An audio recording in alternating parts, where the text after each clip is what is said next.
Kua tīmata ngā mahi ki te whare umanga o Miraka i te takiwā o Mōkai i taupō nui ātia. I mau atu ia Hinarangi Goodman, te taraka Miraka tuatahi o taua umanga.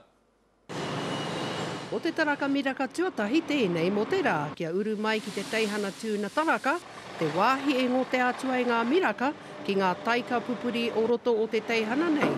Hai tā King Ismaila, tūturu he kaupapa tēnei i tutukia i tōna wā i wāriu hi ai. It's a $90 million project. It's an 8-ton dryer. In a whole year it does 32,000 tonnes of whole milk powder, and it has the capacity for 55,000 cows.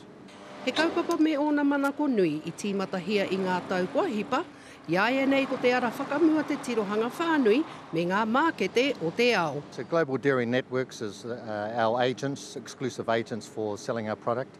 The majority of it will go into Asia, a little bit into the States and also Africa. We also have a Vietnamese shareholder, and so the milk will also go to Vinamilk in Vietnam. He kaupapa i tīmata hia me te puari o Wairarapa Moana me tua rōpaki. He tika tonu kia mihia te katoa. Whānau have come in behind that, being Waipapa 9 Trust, Hauhanga Trust, Huiarau Trust, and Taupo Nuiatia Trust. A te marama o haki hea o tēnei tautonu, ka tuwhera hia ai te teihana tuku Miraka o Miraka. Mai tēnei wā ki tērā, arā ko tōna tirohanga whānui he whakatipu haere tonu i āna mahi.